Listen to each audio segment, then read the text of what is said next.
everyone! Today I wanted to draw some dragons, but I actually don't know how to do that, so I figured that we could learn together. I know that dragons aren't real, so I figured that I would have to look at other creatures for inspiration.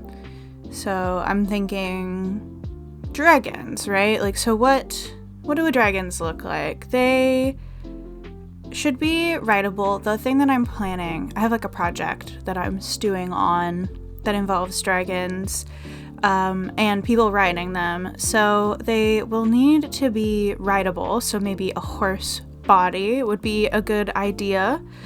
And then dragons have very swan-like necks. And they also have bat-like wings. So I'll probably need to draw some birds, maybe some bats, probably. Bat wings are pretty hard to draw, so that might be interesting.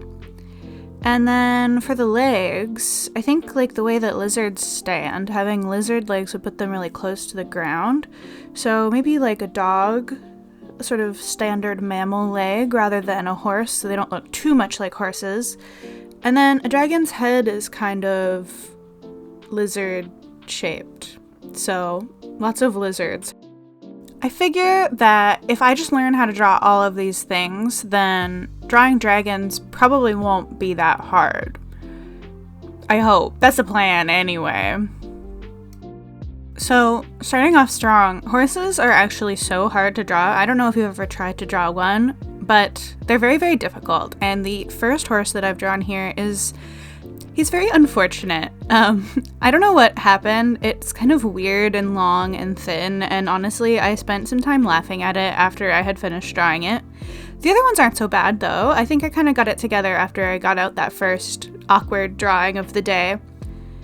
I actually enjoy drawing horses. I've drawn a couple horses before, and I think they're kind of a fun challenge. I've also heard they're really good for you to draw. I don't know how true that actually is, but I guess it's because they're so complicated, but also most people kind of know what a horse is supposed to look like well enough that they can tell when you've done a bad job. And their bodies kind of twist and turn so much as well, so it's probably good for you to get practice with overlapping shapes. But I don't really know how much better horses are to draw than just drawing a person in kind of a weird contorted position, though, just sort of an interesting figure drawing pose. But I really don't like doing figure drawings like that, so if that's the goal, is to kind of get that practice with overlapping forms, I would much rather draw horses, so I would suggest you give it a try. Plus, it's kind of fun. Horses are cool.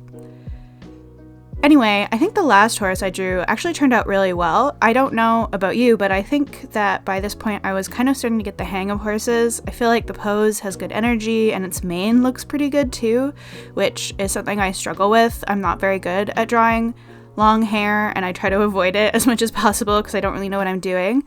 So I guess it's also a struggle on horses as well. It's probably something that I should work on now that I think about it.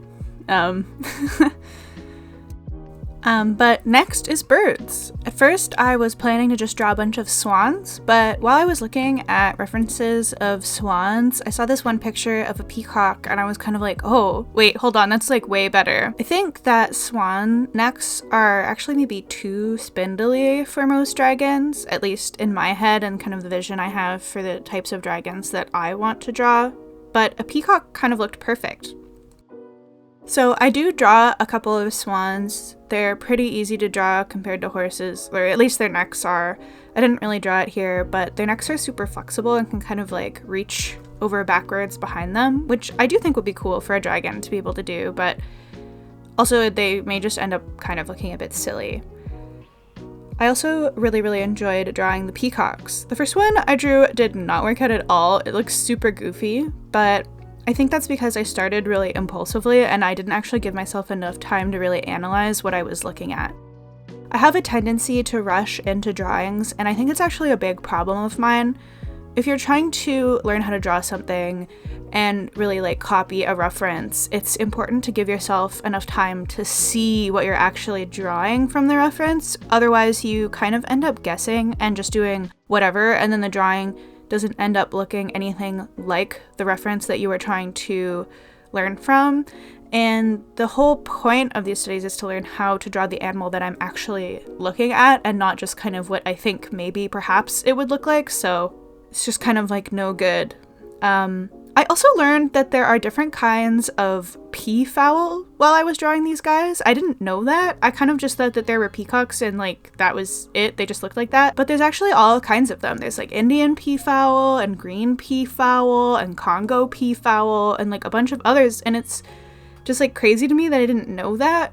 I knew that there was like different colors. There was a white one that used to live in a park around me, but I just thought that it was like maybe an albino or something and that he was the same as the others otherwise, but maybe he wasn't and he was different, like how there's different breeds of ducks. I don't know, it was really weird.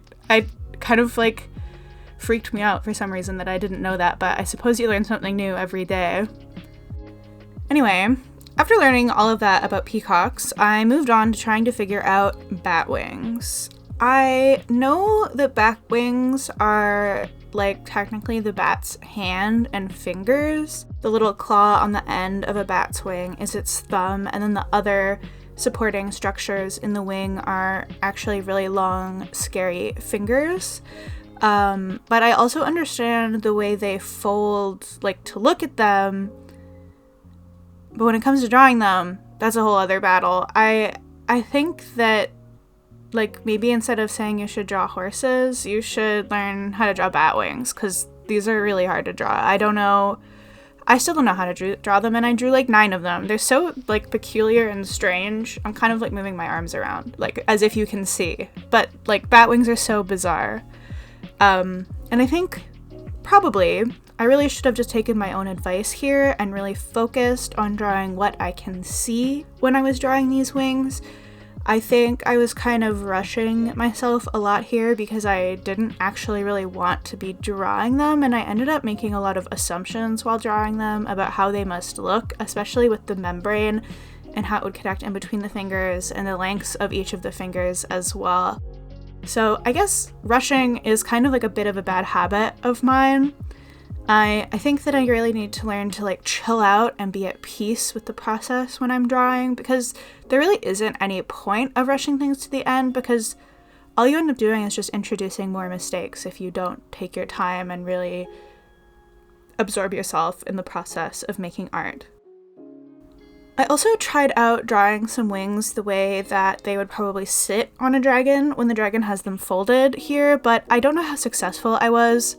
Bats don't really hold their wings like that ever. They kind of like wrap them around themselves instead. So I think that in the future I may actually need to do some more studies of birds and their wings. Although I'll probably just end up looking at their skeletons, because as far as drawing dragons go, I'm not super interested in all the feathers and stuff. It's more just sort of how they hold them against their bodies when they're resting. Then I moved on to the legs. Dog legs and lizard legs. Paws are also kind of hard to draw. I didn't really focus on them so much here, mostly on the shape of the limb, especially when doing the dog legs. Mostly because I wasn't super interested in their paws, knowing that my ultimate goal wasn't to draw dogs, but rather dragons, and dragons don't have paws, they have weird lizard feet. It was nice to look at dogs, though. I tried to draw the legs of a variety of different dogs, some tall and skinny, and others big and muscular, just so I could get an idea of how that might look if I wanted to play with the proportions of the dragons that I will be drawing, which I do anticipate that I will want to do that. I can't really decide how uniform I want them to look. I think realistically, for the setting that I'm kind of cooking right now, it would make the most sense if the dragons did all look relatively similar. I don't want them to be too diverse in their species, since I think ideally they would be like a kind of lizard almost, rather than being their own sort of set of creatures with a bunch of different sort of subtypes of dragons. I also had the idea that the dragons that the characters would be interacting with in the setting aren't actually dragons in their world. They might be called like drakes or something. They're kind of like a lesser dragon. And then there are like the huge big dragons like Smo and, you know, red dragons in D&D, but they aren't really involved with people much and tend to live like up really high in mountains and stay away from human populations generally. And then the dragons that they do interact with, like the drakes, are smaller and much more manageable, and people have started domesticating them to use alongside horses in like military cavalry applications. I don't think it would make a ton of sense to have dragons on like a farm, since I imagine that feeding them would be quite expensive, but I think if you could and you were in charge of like some sort of military operation, you would probably want a dragon, because they're kind of like flying horses with flamethrowers built into them, and that does kind of sound like a good thing to have on your side. And that is kind of what a dragon is, really, when it comes right down to it. Although I don't really know exactly. I'm definitely ironing out all the kinks, and it's not really a setting that I've thought too much about in any serious capacity, so everything is sort of in flux and very subject to change. After the legs, I had one last difficult battle, drawing lizards. Lizards are weird. I think they're just so different from other animals. I don't really know. There's just something about them that makes them weirdly difficult for me to draw, and it took quite a few drawings to kind of find my stride and figure out how to approach them. And I really only like the last 3 drawings that I did on this page. Once I kind of figured out what I was doing, and I also found a kind of lizard that I enjoyed drawing, although I'm actually not sure what kind of lizard it is, I ended up having a lot of fun with them. I've been having fun drawing animals with big round eyes with little dot pupils recently. I drew a couple of birds like that, and I really liked how they turned out and thought they were really fun to draw as well. I think it gives them just like a really fun look. I don't know. I think it's cute. I also like it when lizards stick their weird, gross tongues out. I think it's kind of cute because it makes them look really silly. I feel like, and this is kind of anthropomorphizing, but I feel like a lizard really wants you to take it seriously, but they're actually kind of silly and cute, and unfortunately for lizards, I refuse to take them seriously. They are ridiculous little guys. However, I do anticipate this being kind of a problem, because I want to draw dragons that look intimidating, so eventually I'll have to find a better solution for drawing their eyes, but for now, I'm going to stick to the silly circle because it's just a ton of fun. And now, at long last, it's finally time to apply what I learned and draw a dragon. Or, well, 2 dragons, actually. I figured also that since I'm already experimenting with drawing something new, I might as well try and experiment with different mediums as well. I'm not super comfortable using color in my art, and I don't really love using it either. I prefer to just do line work, but I've been feeling a bit stuck lately, and I thought it would be fun to just experiment and do whatever and just kind of see what ended up happening. Ultimately, I think they turned out okay. I think I also learned a lot from these, and I might try a similar process again in the future using what I learned. So for these, I used a combination of alcohol markers and acrylic markers. I sketched in the dragons with alcohol marker and then went over them with a base layer of alcohol marker as well before I moved on to acrylics. I think I have kind of a love-hate relationship with acrylic markers and acrylics in general. They're really fun, but I can just never seem to get them to do what I want. It might be like with the markers, especially the kind of weird set of colors I have or something, but I don't really know. Other people who are much better with color theory than I am can do so many impressive things with them, and I'm always just kind of left scratching my head, but it's okay, because I had a lot of fun with these anyway. I also had a lot of fun playing with the alcohol markers as well. I saw a video of someone else use alcohol markers on top of acrylics, and I was kind of like, oh, you can do that? Mostly because I had figured that they would actually just kind of wipe off the acrylic since acrylic paint is plastic, but also because I didn't think that the alcohol markers would end up being opaque enough to show up on top of the acrylic paint, but they don't wipe off and they do show up quite well. It's very interesting, actually. I think that the alcohol kind of melts or reactivates the acrylic a little bit, which was kind of cool. I think my biggest problem with acrylic markers is that it's so hard to blend them out, and it can be really difficult to get subtle transitions, and they just have no transparency to them, and then they're shiny as well on top of everything. I like a medium that has a little bit of transparency and is a lot more matte than acrylics are. I don't know, I just feel like working with slightly transparent colors makes more sense to me. And so it was really interesting working with both acrylics and alcohol markers together.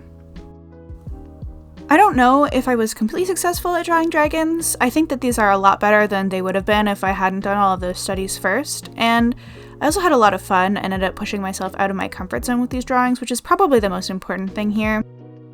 I I love drawing certain things. I love drawing men in like 1800 suits standing there looking mad or sort of haughty, but I can't just do that, or I'll never make any of the things that I want to make. And so I really have to work on pushing myself. It's important for my learning and also just for my creation process in general.